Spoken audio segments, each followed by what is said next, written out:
नमस्कार साथियों, और आप देख रहे हैं मेरा YouTube channel study with Isha.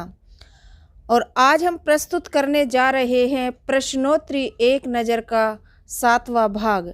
इससे पहले के आपने 6 भाग अगर नहीं देखे हैं तो ज़रूर देखिएगा, लिंक आपको डिस्क्रिप्शन बॉक्स में मिल जाएगा। तो चलिए शुरू करते हैं आज की प्रश्नोत्तरी एक नज़र में। अकथितम सूत्र अकथितम चा सूत्र किस विभक्ति का है? प्रथमा विभक्ति का, द्वितीय विभक्ति का, तृतीय विभक्ति का या चतुर्थी विभक्ति का? तो अकथितम चा सूत्र द्वितीय विभक्ति का है। बी आंसर हमारा राइट हो जाएगा। नेक्स्ट क्वेश्चन, पंचगव्यम में समास होगा तत्पुरुष, द्विगु, अव्ययी भाव, द्वंद्व। क्या समास होगा इसमें? तो पंचगव्यम में जो समास होगा द्विगु समास होगा। बी आंसर हमारा राइट हो जाएगा। और इसका सूत्र है संख्या पूर्वो द्विगु, अर्थात जिसमें पूर्व पद संख्यावाची हो वह द्विगु समास होता है। और इसका लौकिक विग्रह होगा पंचानाम गवाम या गवानाम समाहारः।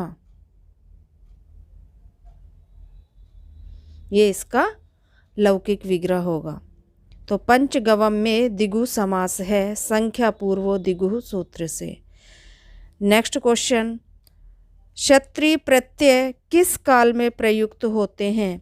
भूतकाल में, वर्तमान काल में या भविष्य काल में या कोई नहीं? तो क्षत्रिय प्रत्यय जो हैं ये वर्तमान काल में प्रयुक्त होते हैं। बी आंसर हमारा राइट हो जाएगा। क्षत्रिय और शानच प्रत्यय वर्तमान काल में प्रयुक्त होते हैं।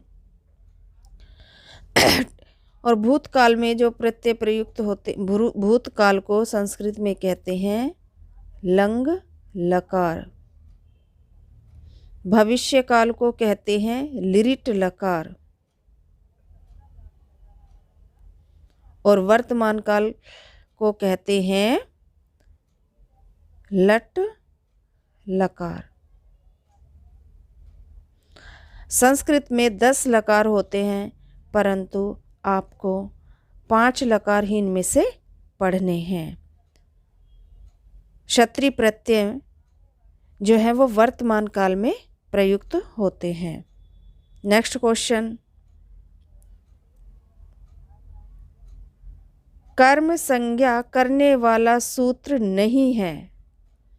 कर्मणि द्वितीया, अकथितम चा, कर्तुरीप्सितम तमम कर्म, तथा युक्तम चा नीप्सितम। कौन सा है? तो कर्म संज्ञा नहीं करने वाला सूत्र कर्मणि द्वितीय है। कर्म में द्वितीय विभक्ति होती है। ए आंसर हमारा राइट हो जाएगा। अकथितम चा गौण कर्म करता है, और कर्तुर ईप्सितम तमम कर्म में ईप्सित कर्म की होती है, और चा नीप्सितम में अनीप्सित कर्म की कर्म संज्ञा होती है। तो कर्म संज्ञा नहीं करने वाला सूत्र जो है वो कर्मणि द्वितीय है। नेक्स्ट क्वेश्चन, वेदांगों की संख्या कितनी है? 7, सप्तम, सप्तम, षड, चत्वारी। तो वेदांगों की संख्या षड है, यानी कि वेदांगों की संख्या 6 हैं। कौन कौन सी? शिक्षा,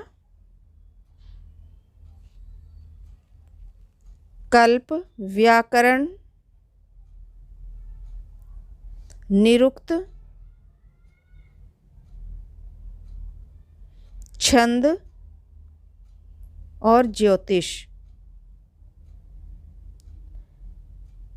ये हमारे 6 वेदांग हैं। शिक्षा, कल्प, व्याकरण, निरुक्त, छंद, ज्योतिष। शिक्षा जो है वो घ्राण से वेदांग घ्राण से निकली, अर्थात ये वेद पुरुष की नासिका है। कल्प जो है वो हाथ है, और व्याकरण मुख है। निरुक्त कान है, और छंद पैर है। ज्योतिष नेत्र हैं। क्योंकि ये वेद पुरुष के अंग हैं इसलिए इन्हें वेदांग कहते हैं और वेदांग 6 हैं। नेक्स्ट क्वेश्चन, प्रत्याहार करने वाला सूत्र कौन सा है? हलो अनंतरा संयोगा, आदिरंतेन संहिता, उपदेशज अनुनासिक इत या कोई नहीं? तो प्रत्याहार करने वाला सूत्र जो है वो है आदिर अंतेन संहिता। यह प्रत्याहार करने वाला सूत्र है। उपदेशज अनुनासिक इत जो है यह स्वरों की संज्ञा करता है। हलो अनंतरा से संयोग संज्ञा होती है। नेक्स्ट क्वेश्चन, पितरों में कौन सा समास है? पितरों में कौन सा समास है? इतरेतर, इतरेतर द्वंद, एक शेष द्वंद, समाहार द्वंद या द्वंद? तो पितरों में हमारा एक शेष द्वंद समास है। ए आंसर हमारा राइट हो जाएगा। जिस समास में पूर्व पद और उत्तर पद दोनों की प्रधानता होती है उसे द्विगु समास कहते हैं और इसका सूत्र है चार्थे द्वंदः। चार्थे द्वंदः। इतरेतर द्वंद समास का उदाहरण है माता पितरौ और समाहार द्वंद का उदाहरण है पानी पादम। और समाहार द्वंद जो है वो नपुंसक लिंग में होता है। तो पितरों में समास है एक शेष द्वंद। नेक्स्ट क्वेश्चन, किस प्रत्याहार में स्वर और व्यंजन आते हैं? किस प्रत्याहार में स्वर और व्यंजन आते हैं? अण, अच, हल, अल। तो अल प्रत्याहार में स्वर और व्यंजन दोनों आते हैं। हल में केवल व्यंजन आते हैं। अच में स्वर और अण प्रत्याहार में 3 वर्ण आते हैं अ, ई, उ। ये अण प्रत्याहार में आते हैं। तो किस प्रत्याहार में स्वर और व्यंजन आते हैं? अल प्रत्याहार में स्वर और व्यंजन आते हैं। डी आंसर हमारा राइट हो जाएगा। नेक्स्ट क्वेश्चन, अनुनासिक वर्णों की संख्या कितनी है? 3, 4, 5 या सभी? तो अनुनासिक वर्णों की संख्या जो है वो 5 है। सी आंसर हमारा राइट हो जाएगा। न, न और मा, ये 5 अनुनासिक वर्ण हैं। नेक्स्ट क्वेश्चन, अष्टाध्यायी के लेखक कौन हैं? ये तो आप सभी लोग जानते हैं कि अष्टाध्यायी के लेखक जो हैं ये पाणिनि जी हैं और अष्टाध्यायी में 8 पाद 8 अध्याय हैं। अष्टाध्यायी में 8 अध्याय हैं, 32 पाद हैं और लगभग 4000 सूत्र हैं। कात्यायन जी का परनाम वररुचि है और इन्होंने अष्टाध्यायी पे वार्तिक लिखे हैं। पतंजलि ने योग सूत्र लिखा है और महाभाष्य। भट्टोजी दीक्षित ने सिद्धांत कौमुदी लिखी है। भट्टोजी दीक्षित ने सिद्धांत कौमुदी लिखी है। तो हमारा राइट आंसर हो गया पाणिनि।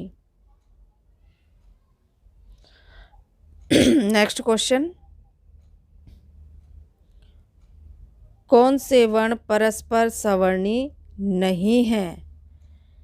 ई, प, भ, द, न, क, च। ई सवर्णी है, प, भ, द, न ये सभी सवर्णी हैं। जिनका आभ्यंतर प्रयत्न और उच्चारण स्थान समान होता है वे वर्ण सवर्णी कहलाते हैं। तो यहाँ पर का और चा हमारा डी आंसर राइट हो जाएगा क्योंकि का उच्चारण स्थान कंठ है और चा का उच्चारण स्थान तालु है। नेक्स्ट क्वेश्चन, उ का उच्चारण स्थान क्या है? मूर्धा, कंठ, तालु, ओष्ठव। तो उ का उच्चारण स्थान ओष्ठव है। डी आंसर हमारा राइट हो जाएगा। नेक्स्ट क्वेश्चन, समानाधिकरण तत्पुरुष समास को क्या कहते हैं? समानाधिकरण तत्पुरुष समास को क्या कहते हैं?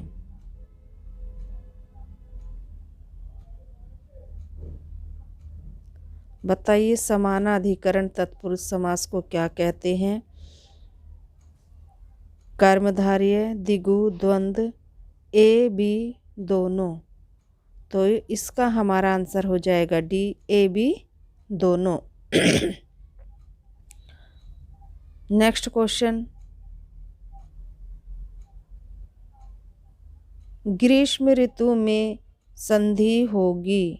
यण संधि, दीर्घ संधि, गुण संधि, वृद्धि संधि। तो ग्रीष्म ऋतु में गुण संधि होगी और इसी तरह से हेमंत ऋतु, राजर्षि, इन सब में भी गुण संधि होगी। नेक्स्ट क्वेश्चन, पूजनीय में कौन सा प्रत्यय है? यत प्रत्यय, अनियर प्रत्यय, री प्रत्यय या यत प्रत्यय? तो पूजनीय में अनियर प्रत्यय है। इसमें अनीय शेष बचता है और इसमें पूज धातु है। पूज धातु है, अनीय प्रत्यय है, अनियर प्रत्यय है। इसके रूप तीनों लिंगों में चलते हैं। पुल्लिंग में बनेगा पूज नीय,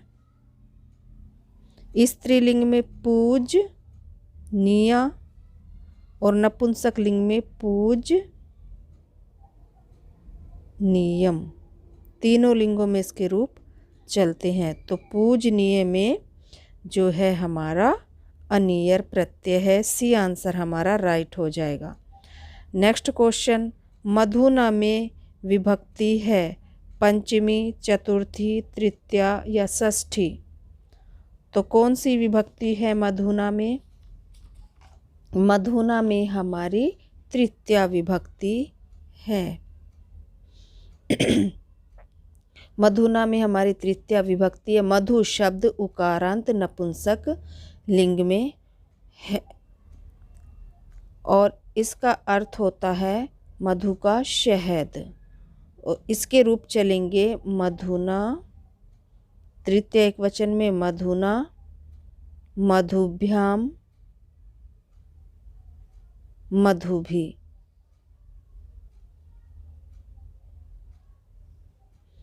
तो मधुना में तृतीया विभक्ति है। तृतीया विभक्ति एक वचन है मधुना में। नेक्स्ट क्वेश्चन, कालिदास का प्रिय अलंकार कौन सा है? यमक, उत्प्रेक्षा, उपमा, अनुप्रास। तो कालिदास जी का उपमा अलंकार जो है वो प्रिय है और वैदर्भी इनकी रीति है। नेक्स्ट क्वेश्चन, श्रावणी पूर्णिमा को कौन सा दिवस मनाया जाता है? संस्कृत दिवस, हिंदी दिवस, सिंधी दिवस, पारसी दिवस। तो श्रावणी पूर्णिमा को संस्कृत दिवस मनाया जाता है। ये आंसर हमारा राइट हो जाएगा। नेक्स्ट क्वेश्चन, क्षत्रिय प्रत्यय से दृश्य धातु का क्या रूप बनेगा? का क्या रूप बनेगा? दर्शन, पश्यन, दृश्यन या कोई नहीं? तो क्षत्रिय प्रत्यय करने पर पश्यन रूप बनेगा। बी आंसर हमारा राइट हो जाएगा। दर्शन नहीं बनेगा, दृश्य नहीं बनेगा, क्योंकि दृश्य को पश्य आदेश हो जाता है। दृश्य को पश्य आदेश हो जाता है। नेक्स्ट क्वेश्चन, एको रसः करुणा एव निमित्त भेदात। यह उक्ति है। अभिज्ञान शाकुंतलम की, उत्तर रामचरितम की, मालती माधव की, मेघदूतम की। तो यह उक्ति है उत्तर रामचरितम की। बी आंसर हमारा राइट हो जाएगा। नेक्स्ट क्वेश्चन, वह धातु से तुमुन प्रत्यय करने पर क्या रूप बनेगा? वह धातु से तुमुन प्रत्यय करने पर क्या रूप बनेगा? वो, वोस्तु, वोढुम, वहितुम, कोई नहीं। तो वह धातु से तुमुन प्रत्यय करने पर वोढुम रूप बनेगा। इसमें तुमुन होता है तो आप लोग पहचान लेते हैं, तुम बचता है शेष, लेकिन यहाँ कुछ अलग है तो वोढुम, इसको आप ध्यान रखिएगा। वोढुम बनेगा वह धातु से, तुमुन प्रत्यय करने पर वोढुम बनेगा और इसका तुम शेष रहता है। नेक्स्ट क्वेश्चन, रामेण बाणेन हतो बाली, इसका कर्तृवाच्य क्या होगा? रामेण बाणेन बालिम हतः, रामेण बाणेन बालिम हतवान, रामः बाणेन बालिम हता, रामेण बाणेन बाली हतवान। तो इसका राइट आंसर जो हो जाएगा रामः बाणेन बालिम हतवान, हमारा बी आंसर राइट हो जाएगा। बी आंसर राइट हो जाएगा। नेक्स्ट क्वेश्चन, रुच्यर्थ्यानां प्रीयमाणः सूत्र किस विभक्ति का है? प्रथमा, द्वितीया, तृतीया या चतुर्थी? तो रुच्यर्थानां प्रीयमाणा चतुर्थी विभक्ति का सूत्र है। डी आंसर हमारा राइट हो जाएगा। जैसे बालकाय मोदकम रोच्यते, जैसे बालकाय मोदकम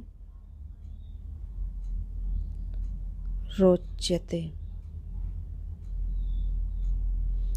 यहाँ बालक को मोदक जो है वो बहुत प्रिय है, सबसे प्रिय, इसलिए रुच्य अर्थानाम प्रियमाणा सूत्र से चतुर्थी विभक्ति हुई। नेक्स्ट क्वेश्चन, तेजसाम ही न व्यह समीक्षते सूक्ति है। मेघदूतम की, रामायण की, रघुवंशम की? तो यह रघुवंशम की उक्ति है। सी आंसर हमारा राइट हो जाएगा। आतपत्र की उपाधि किसकी है? श्रीहर्ष, भारवी, माघ, दंडी? तो आतपत्र उपाधि जो है ये भारवी की है। बी आंसर हमारा राइट हो जाएगा। दंडी पद लालित्य के लिए प्रसिद्ध हैं और माघ में तीनों गुण हैं। श्रीहर्ष का नैषधीय चरितम है। नेक्स्ट क्वेश्चन, आख्यातो उपयोगे सूत्र है कर्म संज्ञा का, करण संज्ञा का, अपादान संज्ञा का या संप्रदान संज्ञा का? तो आख्यातोपयोगी सूत्र अपादान संज्ञा का है। सी आंसर हमारा राइट हो जाएगा।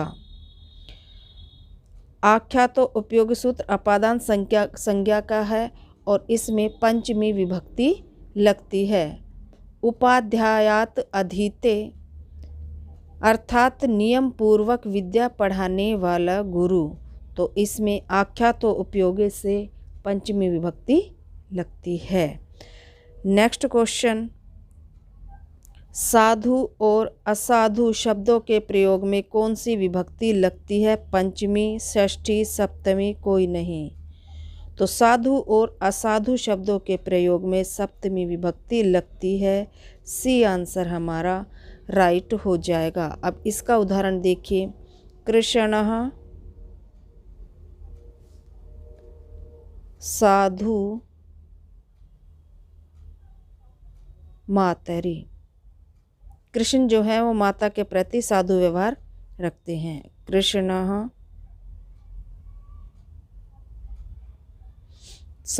असाधु मातुले, मातुले होता है मामा। तो कृष्ण मामा के प्रति असाधु व्यवहार रखते हैं, अर्थात कंस मामा के। यहाँ भगवान श्री कृष्ण के लिए कहा गया है श्री कृष्ण माता के प्रति साधु व्यवहार रखते हैं और मामा के प्रति असाधु व्यवहार रखते हैं। इसलिए चाहे साधु व्यवहार रखें या असाधु, इनके प्रयोग में सप्तमी विभक्ति लगती है। नेक्स्ट क्वेश्चन, पद संज्ञक शब्द कौन सा है? रमा, हरि, रामः, फलम। तो पद संज्ञक वन यहाँ पर रमा है। हरि में अगर हम विसर्ग लगाते तब ये पद संज्ञक बनता है, इसी तरह से राम में भी और फलम में माँ, इसलिए ये तीनों पद संज्ञक वर्ण नहीं है। सुप्तिगंतम पदम, सुप्तिगंतम पदम। नेक्स्ट क्वेश्चन, अस्मद शब्द का षष्ठी विभक्ति में क्या रूप होगा? अस्मद शब्द का षष्ठी बहुवचन में क्या रूप होगा? युष्माकम, अस्माकम, नहा, बी और सी दोनों, तो ये हो जाएगा बी और सी दोनों। अस्माकम रूप भी बनता है और नहा विकल्प से बनता है।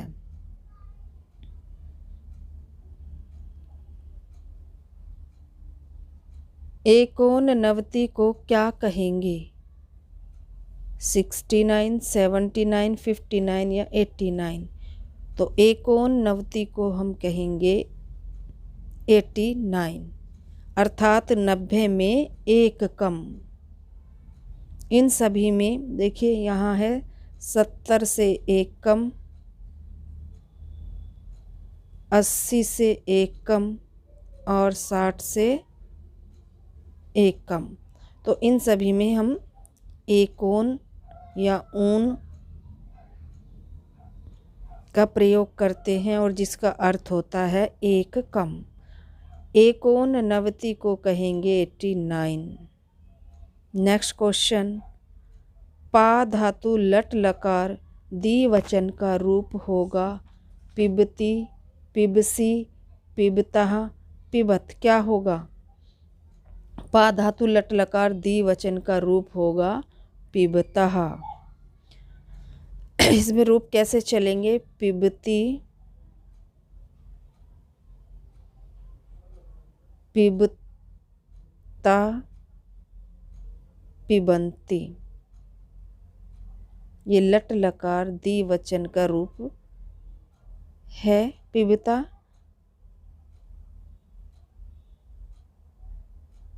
प्रथम पुरुष द्विवचन का रूप। पा धातु लट लकार प्रथम पुरुष द्विवचन का रूप है पिबता और इसके रूप इस प्रकार से चलेंगे। नेक्स्ट क्वेश्चन, तिलक मंजरी के लेखक कौन है? कल्हण, बिल्हण, धनपाल या दंडी? तो तिलक मंजरी के लेखक धनपाल हैं। नेक्स्ट क्वेश्चन, दी शब्द के रूप किस लिंग में होंगे? पुल्लिंग, नपुंसकलिंग, स्त्रीलिंग या तीनों लिंगों में? तो दी शब्द के रूप तीनों लिंगों में होंगे और इसका केवल द्विवचन में ही रूप चलता है। इसका केवल द्विवचन में ही रूप चलता है। नपुंसक लिंग में समान रूप रहता है द्वे द्वे और पुल्लिंग। नपुंसक लिंग और स्त्रीलिंग में समान रूप रहता है द्वे द्वे और पुल्लिंग में इसका रूप बनता है द्वौ। नेक्स्ट क्वेश्चन, अभिज्ञान शाकुंतलम की रीति क्या है? गौड़ी, वैदर्भी, पांचाली या सभी? तो अभिज्ञान शाकुंतलम की रीति वैदर्भी है और इसमें 7 अंक हैं। ये अभिज्ञान शाकुंतलम कालिदास जी का विश्वविख्यात नाटक है। नेक्स्ट क्वेश्चन, नमः धातु लिरिट लकार का उत्तम पुरुष एक वचन में क्या रूप होगा? नश्यति, नश्यथा, नश्यता, नश्यामि। तो नम धातु लिरिट लकार का उत्तम पुरुष एक वचन में रूप होगा नश्यामि। इसके रूप इस प्रकार से चलेंगे, नश्यामि, नश्यावा, नश्यामा। इस प्रकार से इसके रूप चलेंगे उत्तम पुरुष में। तो उत्तम पुरुष एक वचन में रूप होगा नश्यामि, द्विवचन में नश्यावा और बहुवचन में नश्यामा। तो मित्रों, ये थी हमारी आज की प्रश्नोत्तरी। आपको कैसी लगी कमेंट बॉक्स में लिखकर ज़रूर बताइएगा, और यदि आपको कोई कमी नज़र आती है तो वो भी लिखकर बताइएगा, ताकि मैं आने वाली वीडियो में इसका सुधार कर सकूं। तो चलिए मिलेंगे फिर अगली वीडियो में। तब तक के लिए शेयर, लाइक और सब्सक्राइब ज़रूर करें, ताकि मैं यूं ही आपके लिए वीडियोस लाती रहूं। और 23 जनवरी तक ये वीडियो कंटिन्यू आपको मिलती रहेंगी। Thanks for watching. तो मिलते हैं नेक्स्ट वीडियो में।